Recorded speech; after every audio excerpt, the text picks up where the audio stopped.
गुंडे जबरदस्ती करते हैं, उस लड़की को उतार रहे हैं, वो बेचारी बचने का प्रयास कर रही है, कोई तो मुझे बचाओ।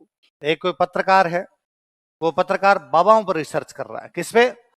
साधु महात्माओं पर रिसर्च कर रहा है। हरिद्वार चला जाता है। कहां चला जाता है? वहां वो देखता है कि एक बाबा जी है जो सुबह सुबह डेली 4 बजे उठते हैं, ठंड के दिनों में, दिसंबर जनवरी के महीने में गंगा जी की धार में खड़े होके नंग धड़ंग खड़े होके नहाते हैं और डेली सेम रूटीन फॉलो करते हैं। एक दिन उन पत्रकार ने उन बाबा जी कहा कि बाबा जी, सुबह सुबह 4 बजे इतनी ठंड में, इतने ठंडे पानी में, गंगा जी के सामने आती हुई धार में जाके खड़े होते हो, डर नहीं लगता कि कभी गंगा जी अंदर ही रख लेगी? और बाबा जी ने उस पत्रकार का डर, भय, काम, क्रोध, लालच, ईर्ष्या, जलन, मोह, माया, इन सब से मैं बहुत ऊपर उठ चुका हूं। यह सब चीजें मुझे अधिक प्रभावित करती। पत्रकार को बाबा जी बड़े प्रभावित करते हैं। यार गजब आदमी है। पत्रकार बाबा जी को फॉलो करता है, डेली बातचीत करता है, डेली मिलता है। एक दिन बाबा जी उस पत्रकार कहते हैं, आओ तुम एक कहानी सुनाता हूं। एक गांव में 2 भाई थे। उनके माता पिता की मृत्यु हो चुकी थी। बड़े भाई की शादी हो रखी थी। बड़ा भाई मेहनत मजदूरी करके घर चलाता था, छोटा भाई पढ़ाई करता था।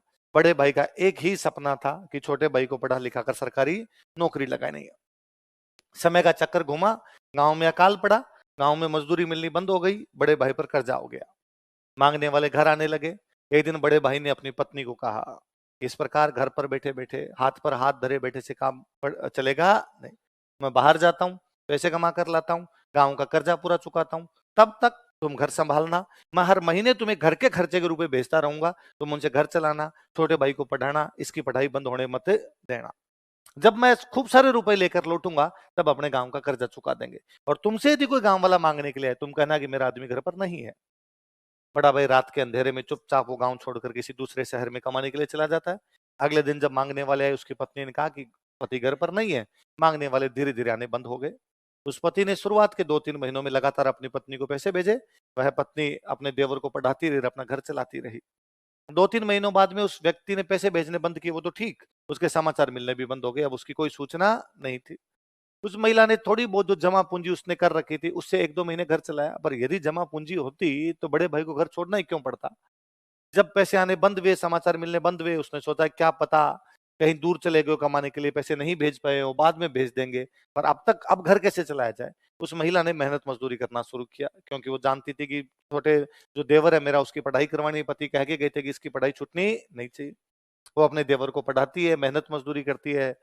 समय बीतता गया, छोटा भाई सरकारी नौकरी लग जाता है। बड़े भाई के अब भी कोई समाचार नहीं थे। गांव वालों की मीटिंग हुई और यह तय किया गया कि बड़ा भाई मर चुका है, इसलिए अब तक उसका कोई समाचार नहीं है। यदि बड़ा भाई मर चुका है तो उस महिला को विधवा घोषित कर दिया गया, और विधवा महिला पर उसके पीहर वालों का अधिकार होता, तो उसके पिताजी उसको लेकर चले गए। उस महिला का बाप एक शराबी व्यक्ति था। एक दिन वह रात को देखती है कि उसके पिता जो है वो एक सेठ से उसका सौदा कर रहे हैं। इतने रुपए दोगे तो मैं मेरी बेटी को तुम्हें बेच दूंगा। सेठ नेगोशिएशन कर रहा है कि इतने नहीं दूंगा, इतने कम ले लो, और बाप थोड़े रुपए ज्यादा मांग रहा है। वो जब ये कंडीशन देखती है, उसको लगता है कि यदि मुझे बेच दिया गया, कहीं नौकरानी बनकर रहना पड़ेगा, क्या पता जो लेकर जाए वो आगे और बेच दे, जिंदगी स्लेव जैसी हो जाएगी। वो वहां से भाग जाती है, भागकर वापस अपने देवर के पास आती है। अपने देवर को आकर कहती है, मुझे बचाओ, क्योंकि मेरे पिता मुझे बेच रहे हैं। देवर ने उन्हें कहा कि भाई, आप पर आपके पिता का अधिकार है, आप विधवा महिला हो, इसलिए मैं क्या कर सकता हूँ इसके अंदर। उसने कहा कि गांव के सामाजिक रीति रिवाज ये कहते हैं कि देवर अपनी भाभी से विवाह कर सकता है, विधवा भाभी से विवाह कर सकता है। गांव में इस प्रकार के नाते होते हैं। तुम मेरे से विवाह कर लो, यदि तुम मुझसे विवाह कर लोगे तो फिर मेरे पर तुम्हारा अधिकार हो जाएगा, और तुम्हारा अधिकार हो जाएगा तो मेरे पिता मुझे बेच नहीं पाएंगे। उसने कहा बात तो सही है, इस प्रकार की शादियां होती है, पर आपने मुझे पाल पोस कर बड़ा किया, मैंने आपको कभी इस नजर से देखा ही नहीं, मैं आपसे विवाह कैसे कर सकता हूँ। गांव वालों की पंचायत पुनः बैठी। गांव वालों ने कहा कि इस महिला को कहीं बेच दिया जाए, ये बेचारी दर दर की ठोकरें खाती घूमे, उससे अच्छा तुम शादी कर लो, ठीक रहेगा। वो देवर भाभी आपस में शादी कर लेते हैं, उनके बच्चे हो जाते हैं, हंसी खुशी वो अपना जीवन व्यतीत कर रहे होते हैं। एक दिन बड़ा भाई बहुत सारे धन के साथ वापस लौटता है। उसने पहले तो अपने पत्नी को कहा कि जब मैं कहकर गया था वापस आऊंगा, तो तुमने इंतजार क्यों नहीं किया, तो तुमने शादी कैसे कर ली इसके साथ। गांव वाले वापस आए, गांव वालों ने आकर उसे कहा कि भाई, जब तेरे समाचार नहीं आए तो ये हमारी पंचायत का निर्णय था कि इस महिला को विधवा घोषित किया गया, और विधवा महिला देवर से शादी कर सकती, इसलिए इन्होंने शादी की। यदि तू जिंदा था, रुपए नहीं भेज पाया, कोई बात नहीं, समाचार तो भेजता, तो हमें वस्तु स्थिति तो पता होती। वो महिला अंदर बैठी बैठी सोचती है कि मेरा पति कौन है, वह है जिसके साथ मैं अभी रहती हूँ, जिससे मेरे बच्चे हैं, या वह है जो मेरा पहले पति था और बाहर आके बैठा है बहुत धन के साथ। हूं गोरी किण पीवरी, हूं गोरी, पीव मतलब पति, गोरी मतलब महिला। मैं अब किसकी पत्नी हूं, मेरा पति कौन है? उधर वो बड़ा भाई बाहर बैठा बैठा सोचता है, यदि मैं ना आता तो इनका जीवन ठीक चल रहा था। इन्होंने मुझे मरा हुआ समझ लिया था, छोटे भाई की सरकारी नौकरी थी, इन्होंने आपस में विवाह कर लिया था, इनके बच्चे थे, इन पर कोई कर्जा नहीं था, हंसी खुशी अपना जीवन व्यतीत कर रहे थे। मैंने आके फालतू में इन सब लोगों के जीवन में झंझावात पैदा कर दी है। बड़ा भाई बहुत सारा धन कमा के लौटा था, वो पूरा धन वहां पर छोड़ता है, चुपचाप वहां से वापस निकल जाता है। ये कहानी सुनाकर बाबा जी पत्रकार को कहानी सुनाकर वहां से चले गए। पत्रकार बैठा बैठा सोचता है कि बड़ा भाई बाबा जी तो नहीं।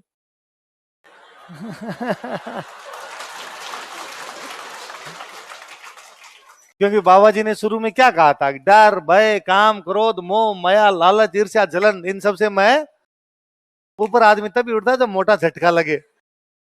तो आदमी का जीवन तो बदल ही गया था, इसलिए इस टाइटल का नाम क्या बताओ देखे, हूं गौरी किरण प्यूरी। क्या नाम है? लास्ट कहानी कौन सी, लास्ट नाम बताओ। मैं भूल रहा हूं, 9th में 11th क्लास में हमारे चैप्टर लगता था मेहंदी के फूल। रेगिस्तान का दृश्य है, दूर दूर तक ना बंदा ना बंदे दी जात, एक रोड है और रोड पर एक बस चलती जा रही है, खचाखच भरी हुई बस। दूर दूर तक कोई व्यक्ति नहीं है, तो कोई गाड़ी को ओवरटेक करने वाला भी नहीं है, केवल एक गाड़ी एक बस है। बस की अगली सीट पर एक सेठ जो कि बहुत पैसे वाला है अपनी बेटी के साथ में बैठा हुआ है। उसकी बेटी ने बहुत सारे गहने पहन रखे, क्योंकि सेठ पैसे वाला तो सोने के गहने हैं सेठ की बेटी के पास। बस की सबसे पिछली सीट पर एक नवविवाहित जोड़ा बैठा हुआ है, जो एक लड़का अपनी पत्नी को मुकलावा करके लेके जा रहा है कि उनका बाल विवाह हुआ था। अब जब वो लड़की बड़ी हुई तो उसके पीहर वाला उनका लेकर जाओ, तो मुकलावा समझ के गोना, वो उसका गोना करवा के लेके जा रहा है। लड़की जो कि 16-17 साल की उम्र की नवविवाहिता है, पहली बार अपने पीहर से ससुराल जा रही है, जिसने अपने पति से अब तक बात करना छोड़ी, अब तक भर पलक निहारा भी नहीं है, चुपचाप घूंघट में एकदम दुल्हन की तरह बैठी हुई है, सकुचाई हुई सी। लड़का धीर गंभीर मुद्रा में अपने सिर पे साफा बांधे हुए हाथ में एक तलवार लिए हुए बैठा हुआ है। अचानक बस को एक जीप ओवरटेक करती है, ओवरटेक करके जीप आगे लगती है, बस को रुकवाया जाता है, जीप में से 4-5 गुंडे उतरते हैं, उस सेठ की बेटी को नीचे खींचने का प्रयास करते हैं, उसके गहने छीनने का प्रयास करते हैं। सेठ बीच बचाव करता है, गुंडे उसे पीटते हैं, सेठ की बेटी चिल्लाती है, बचाओ बचाओ कोई तो मुझे बचाओ, लेकिन बस में सुनसान सन्नाटा, कोई भी बस में उन गुंडों के सामने बोलने की हिम्मत ही नहीं करता है। सबको जैसे कोई सांप खा गया, सांप सूंघ गया, चुपचाप बैठे हुए। तुम मेरे से विवाह कर लो, यदि तुम मुझसे विवाह कर लोगे तो फिर मेरे पर तुम्हारा अधिकार हो जाएगा, और तुम्हारा अधिकार हो जाएगा तो मेरे पिता मुझे बेच नहीं पाएंगे। उसने कहा बात तो सही है, इस प्रकार की शादियां होती है, पर आपने मुझे पाल पोस कर बड़ा किया, मैंने आपको कभी इस नजर से देखा ही नहीं, मैं आपसे विवाह कैसे कर सकता हूँ? गांव वालों की पंचायत पुनः बैठी, गांव वालों ने कहा कि इस महिला को कहीं बेच दिया जाए, ये बेचारी दर दर की ठोकरें खाती घूमे, उससे अच्छा तुम शादी कर लो, ठीक रहेगा। वो देवर भाभी आपस में शादी कर लेते हैं, उनके बच्चे हो जाते हैं, हंसी खुशी वो अपना जीवन व्यतीत कर रहे होते हैं। एक दिन बड़ा भाई बहुत सारे धन के साथ वापस लौटता है। उसने पहले तो अपने पत्नी को कहा कि जब मैं कहकर गया था वापस आऊंगा तो तुमने इंतजार क्यों नहीं किया, तो तुमने शादी कैसे कर ली इसके साथ? गांव वाले वापस आए, गांव वालों ने आकर उसे कहा कि भाई जब तेरे समाचार नहीं आए तो ये हमारी पंचायत का निर्णय था कि इस महिला को विधवा घोषित किया गया, और विधवा महिला देवर से शादी कर सकती, इसलिए इन्होंने शादी की। यदि तू जिंदा था, रुपए नहीं भेज पाया कोई बात नहीं, समाचार तो भेजता तो हमें वस्तु स्थिति तो पता होती। वो महिला अंदर बैठी बैठी सोचती है कि मेरा पति कौन है। वह है जिसके साथ मैं अभी रहती हूँ, जिससे मेरे बच्चे हैं, या वह है जो मेरा पहले पति था और बाहर आके बैठा है बहुत धन के साथ। हूं गोरी किण पीवरी, हूं गोरी, पीव मतलब पति, गोरी मतलब महिला। मैं अब किसकी पत्नी हूं, मेरा पति कौन है? उधर वो बड़ा भाई बाहर बैठा बैठा सोचता है, यदि मैं ना आता तो इनका जीवन ठीक चल रहा था। इन्होंने मुझे मरा हुआ समझ लिया था, छोटे भाई की सरकारी नौकरी थी, इन्होंने आपस में विवाह कर लिया था, इनके बच्चे थे, इन पर कोई कर्जा नहीं था, हंसी खुशी अपना जीवन व्यतीत कर रहे थे। मैंने आके फालतू में इन सब लोगों के जीवन में झंझावात पैदा कर दी है। बड़ा भाई बहुत सारा धन कमा के लौटा था, वो पूरा धन वहां पर छोड़ता है, चुपचाप वहां से वापस निकल जाता है। ये कहानी सुनाकर बाबा जी पत्रकार को कहानी सुनाकर वहां से चले गए। पत्रकार बैठा बैठा सोचता है कि बड़ा भाई बाबा जी तो नहीं।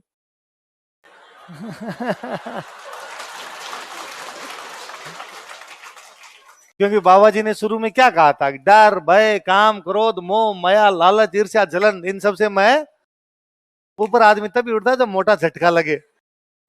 तो आदमी का जीवन तो बदल ही गया था, इसलिए इस टाइटल का नाम क्या है बताओ देखे, हूँ गौरी किरण प्योरी। क्या नाम है? लास्ट कहानी कौन सी, लास्ट नाम बताओ। मैं बोल रहा हूँ 9th में 11th क्लास में हमारे चैप्टर लगता था मेहंदी के फूल। रेगिस्तान का दृश्य है, दूर दूर तक ना बंदा ना बंदे दी जात, एक रोड है और रोड पर एक बस चलती जा रही है, खचाखच भरी हुई बस।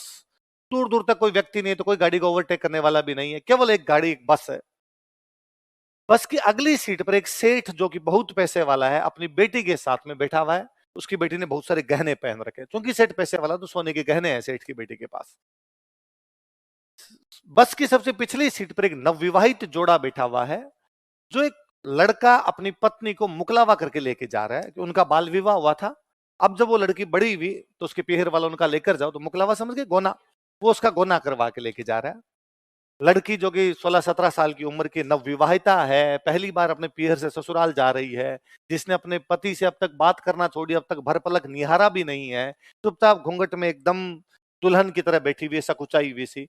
लड़का धीर गंभीर मुद्रा में अपने सिर पे साफा बांधे हुए, हाथ में एक तलवार लिए हुए बैठा हुआ है। अचानक बस को एक जीप ओवरटेक करती है, ओवरटेक करके जीप आगे लगती है, बस को रुकवाया जाता है, जीप में से 4-5 गुंडे उतरते हैं, उस सेठ की बेटी को नीचे खींचने का प्रयास करते हैं, उसके गहने छीनने का प्रयास करते हैं। सेठ बीच बचाव करता है, गुंडे उसे पीटते हैं, सेठ की बेटी चिल्लाती है बचाओ बचाओ कोई तो मुझे बचाओ, लेकिन बस में सुनसान सन्नाटा, कोई भी बस में उन गुंडों के सामने बोलने की हिम्मत ही नहीं करता है। सबको जैसे कोई सांप खा गया, सांप सूंघ गया, चुपचाप बैठे हुए। गुंडे जबरदस्ती करते हैं, उस लड़की को उतार रहे हैं, वो बेचारी बचने का प्रयास कर रही है, कोई तो मुझे बचाओ, लेकिन कोई उतरता नहीं है। अचानक सबसे पिछली सीट पर बैठी वो लड़की जो अपने पति के साथ बैठी है, जो पहली बार ससुराल जा रही है, जिसने घर से बाहर निकल के नहीं देखा, जिसने पति से बातचीत नहीं की, जिसकी उम्र 17-18 साल है, जो घूंघट में बैठी है, अभी तक शर्म कर रही थी, वो अचानक अपने पति से पूछती है कि तुम्हारे पास ये जो तलवार है ये खिलौना है क्या? और वो कहता अरे ये तो बोलती भी है।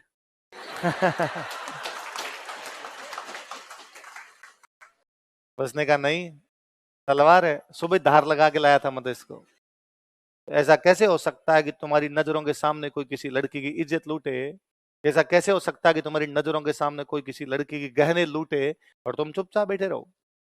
उस लड़के ने कहा कि तुम्हारी बात बहुत सही है, मेरा खून खोल रहा है इन सबको देखकर, पर हम एक शुभ कार्य से जा रहे हैं। घर पर मेरे बूढ़े माता पिता हम दोनों का इंतजार कर रहे हैं। मेरी माता ने आरती की थाली सजाई होगी, उनको लगता होगा बीननी घर पे आएगी, मैं बीननी का बधावा करूंगी, बीननी को बधारूंगी, उसका स्वागत करूंगी। मेरे पिता खुश हो रहे होंगे कि आज मेरा जो घर जुड़ जाएगा, मेरा घर बंध जाएगा। हम मैं यदि यहाँ लड़ा, अधिकतम संभावना है कि मैं यहाँ लड़ता हुआ मारा भी जा सकता हूँ, हम घर पहुंच नहीं पाएंगे, मेरे माता पिता इंतजार करते रह जाएंगे, हम अपना जीवन शुरू नहीं कर पाएंगे, उससे पहले हमारा जीवन समाप्त हो जाएगा। उस लड़की ने कहा कि यदि तुम आज नहीं खड़े हुए तो मेरी नजरों में आज ही मर जाओगे। यदि तुम आज नहीं खड़े हुए तो अगला पूरा जीवन मैं इस बात के साथ कैसे गुजारूंगी कि कायर पति की पत्नी हूं। इससे अच्छा तुम मर जाओ यहाँ पर। मैं एक वीर की पत्नी कहलवाना पसंद करूंगी, न कि किसी कायर के साथ रहना पसंद करूंगी। वो लड़का खड़ा होता है, उन गुंडों को पीट पाट के भगा देता है वहां से, उस लड़की को बचा लेता है, सेठ की बेटी को बचा लेता है। वो लड़का उस युद्ध में घायल होता है, वो जो भी झड़प है उसमें घायल होता है और मर जाता है। वो 17-18 साल की लड़की जिसने उस लड़की को प्रेरित किया था लड़ने के लिए, उसके साथ में सती हो जाती है। जिसकी मेहंदी के फूल नहीं सूखे थे उससे पहले वो सती हो गई थी, इसलिए नाम क्या है? बोले बड़ी बात, मजा आया कहानी सुन के? इससे ज्यादा मजा पढ़ के आता है, पर तुम पढ़ते चलो।